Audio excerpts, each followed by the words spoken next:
Hello and welcome everyone to another edition of the Style and Vibes podcast with yours truly, Michaela. It's been a minute. I haven't recorded a podcast in a few months, so I took a little bit of a break. But thank you guys so much for joining me here on today's episode. As you can see, it is just a solo episode with me. And today I'm going to be talking about my 2025 predictions, trends.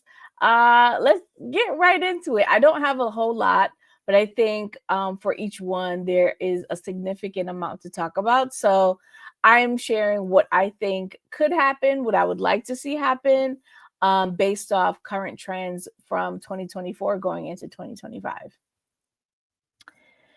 So let's kick it off with the first one, AI in music. I feel like AI is everywhere. It is being talked about in every industry. It's disrupting everyone in terms of workflows, how quickly we can get to things, and really just disrupting how we are going to work. And I think music and the music industry is no different. And AI has probably had a hand in some of the automation for some time. If you think about music algorithms, stuff like that, that probably has already tapped into some sort of artificial intelligence technology to kind of do mood listening and recommendations. I think the biggest talk that we started to hear in 2024 was around AI created music. And I think that's not new. However, I think it's going to be amplified with voices of actual celebrities. So, one thing I think a lot of people are going to be thinking about, particularly when it comes to artists, is how their voice is potentially used and analyzed to be fed into these AI systems and how it's going to create new songs. We've heard a few samples of this with like Tupac.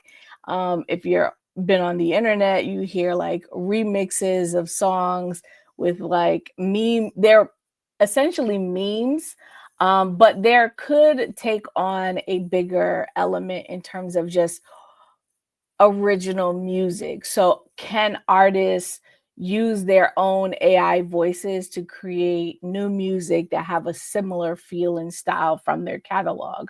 Of course, they actually have to have a catalog in order to do so. The other point the other point of reference for AI and AI within music is original music composition. And so what we think about is royalty-free type music, lo-fi music, music that generally doesn't necessarily need a face to the actual sound. And I think that is going to be even more prevalent in terms of being able to just use AI to create music, singles that sound like similar genres. I actually recently checked out this new app. Well, I recently checked out this website called Artlist. I'll put the link into the show notes. And basically, it's royalty free, create AI created music based on genres. So, of course, I had to look up reggae and dancehall, and they still categorize it as part of hip hop, which is interesting. But I did click around and hear some different songs, and it definitely sounds a lot like maybe early 2000s ish type of sound, but it wasn't completely off. And so I think as music continues to be released, the AI systems like this one can study genres and create more music out of them. And I think the thing about that is it's going to impact artists that don't necessarily have a catalog, newer artists especially. So if we're thinking about like people who have one or two hits and maybe don't have a significant catalog, people are getting used to listening to new music without actually having a connection to the artist. And I think that that's the impact that we could be really talking about for a little bit, because if the connection to the artist isn't necessarily there and it's really just playlisting, then AI can take a bigger role. And for record companies, it allows them to make more money off of artists that technically don't need a whole lot of marketing and budget and promotion. They're just personalities.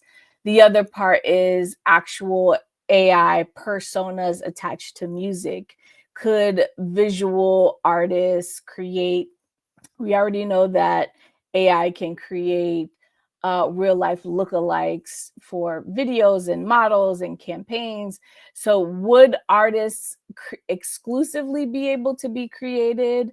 Their persona be AI as well as their music be AI, and then they just be a complete AI persona only. And that could really take an interesting turn.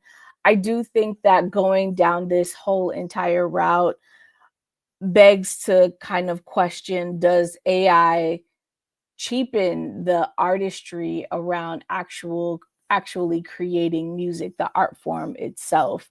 I definitely see a lot of businesses and brands who need like jingles or commercials or sounds, even like myself, podcasting and different elements where you need something music related, but you don't necessarily need a persona to represent that. Those are some things that can also be taken advantage of. Soundtracks, like those are, it's essentially a tool to kind of support the bigger thing that you're doing, and that's completely different. But replacing artists, that's a whole different other question. I think that the industry is going to continue to talk about, and while it might seem like a great idea, I do think that we will lose some of that artistry that comes around from especially with new artists and discovery, and consumers really being interested in connecting with the person behind the music and who's making the music. I also think that AI will impact the way consumers are listening to music. We're already seeing a lower quality of production. And so the barrier isn't necessarily really high sonically in terms of being able to wanting to experience that. The only real difference you can probably tell is like how it's mixed and mastered. And then when you hear it in loud settings like a club or a party or a concert, they definitely give off a different vibe. But if you're just listening in your headphones and you just have on a pretty good, decent, I think the quality is kind of being on par with what is being released today. And so consumers, it's going to be harder for consumers to tell what's authentic, what's original, and what sounds really, really good, whether it's coming from a personality or an actual person. So in this respect, I do think that community is going to become even more important for artists, communities, fans, call it what you will. But I think giving it more of a community feels more involved. And I think that artists are definitely going to have to be more involved with their fans, bring them closer, have a connection. And really drive those in-person experiences home. People want to experience greatness, especially coming from artists, especially with the prices of tickets and concerts and festivals and what these experiences really cost. So I think that the quality of stage shows and performances have to increase because people are going to be paying premium dollar to see you. And yes, you're going to be, as an artist, you're going to be touring, but for those fans, they want their hard earned money to be spent well. And so I think the barometer of how you perform is going to need to be stepped up a bit. I think one of the things that I've always been annoyed by when I see artists perform is the backing tracks. The backing tracks have the voiceovers and they're literally singing over their own or singing over their own tracks. If I wanted to hear your track, I would have stayed home and played it on the radio. Also, if I wanted to sing your song, I would have stayed home and listened to it on my stereo or whatever I listen to it on. Um, if I'm coming to see you in concert, I do not, and I speak for myself, but I know I speak for also a lot of people where I don't want the microphone to be in the crowd the entire time. I want to know what your performance is going to be like in person. And if it is subpar, I think people are going to complain even more, especially with the cost of tickets and events rising and they're not going down. I think the other thing that I would like to see, but I'm not sure if we're going to see it. I actually came across this clip on social media, and it was a DJ who was a hip hop DJ, and he was talking about how there are no like festival experiences that really center the DJ in hip hop or dancehall. I don't necessarily think that that's true. I think that we do have DJ specific experiences, but it is definitely a different vibe.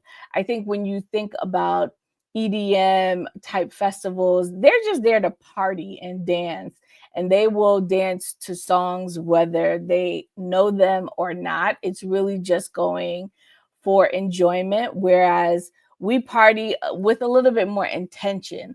But I also think that there is room for the commandment of a really good selector, a really good DJ, especially when it comes to less bottle service, themed parties, you got me, day parties, you've got me, where there aren't a whole, where there's nobody just standing around. I think that that's the vibe that people want to experience when they go out. And there has been this long standing conversations around whether cell phones or tables, sections in parties really ruin the experience of a party. Um, and that debate is still up for debate. I'm sure it just depends on what you're looking for. But I think if you are a DJ or a promoter, there is room and space for events that are not centered around celebrity. I think most people prioritize having a really good time.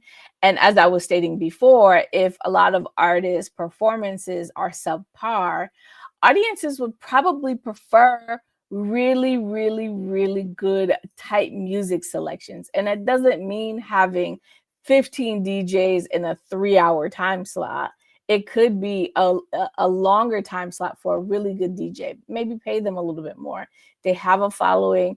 We've seen this, I think a lot of soca DJs and themed parties that have no need for a celebrity in the space have done really well.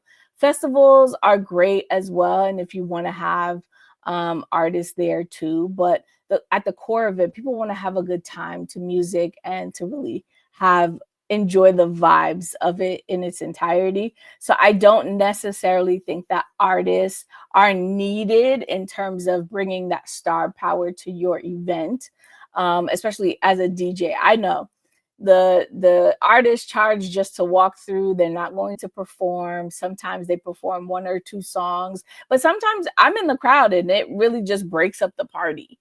And so while it looks great from a FOMO perspective, it doesn't necessarily give it the best experience. I think enhancing that in-person experience, when done well, can be great. We've seen themed parties for like feds, for like carnivals, as well as, you go to Jamaica, a lot of the all-inclusives there are just really, really well done. So I think that the stateside events could use some of that energy, if you will, and really bringing the music to back to the forefront of community spaces like parties and dancehall, and just really getting back to the core of why people go out in the first place. And then rounding out the idea of community, a lot of artists already have websites and they have decent social followings.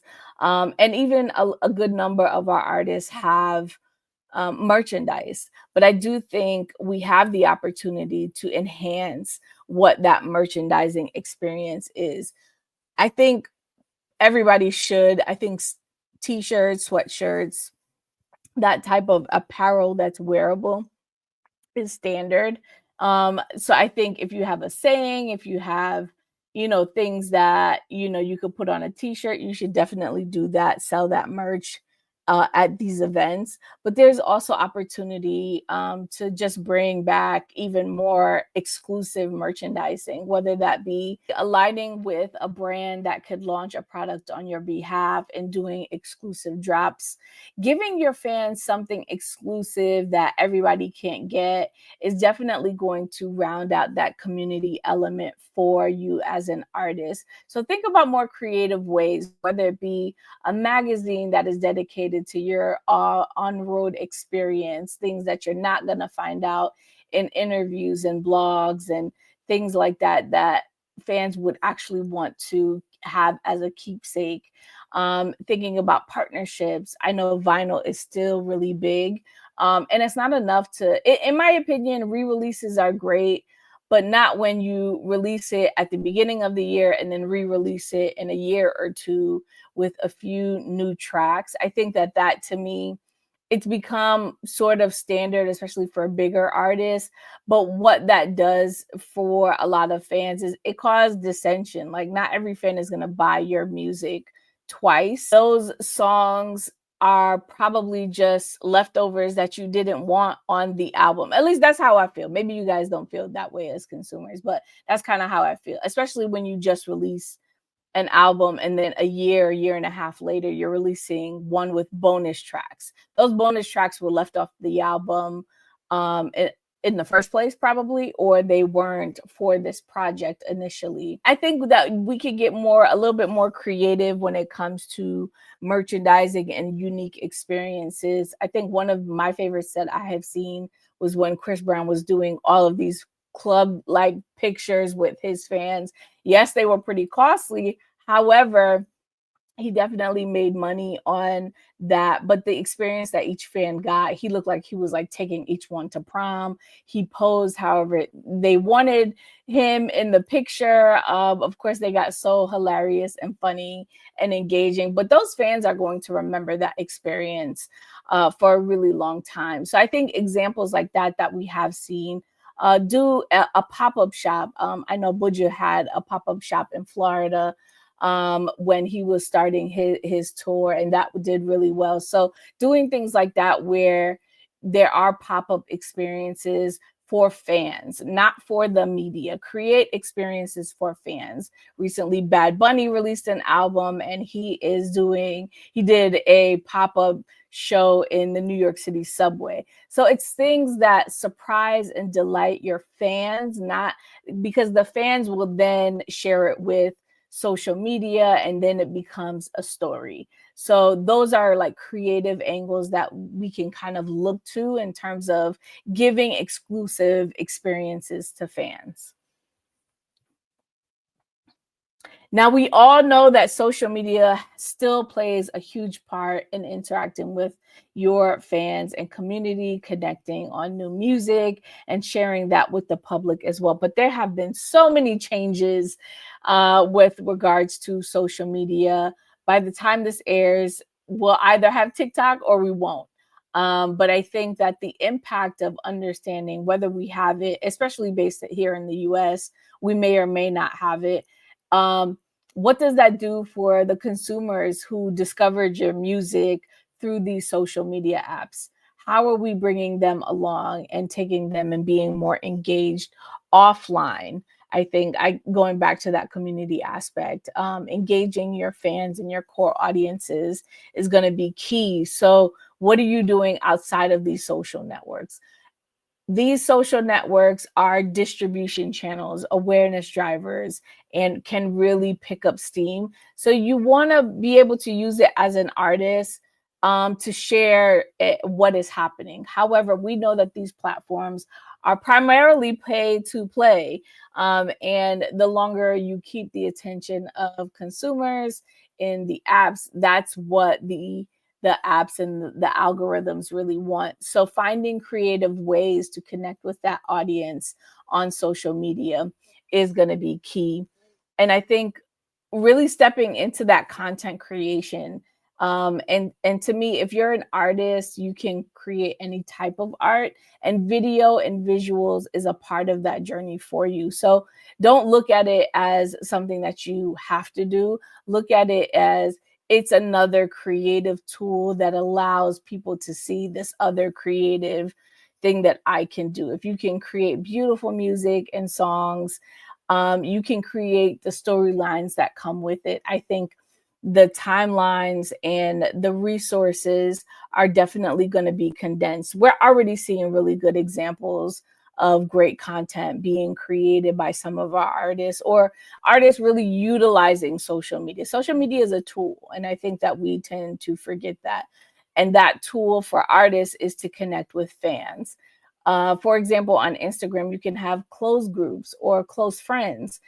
Do you have a good amount of close fans that you want to add to a particular group and drop exclusives for them, or even use the subscription in a way that connects them with exclusive content that they wouldn't get otherwise? So not only can you monetize, but you can truly think about all the things that you can bring to your artists, to your consumers and your fans in your community.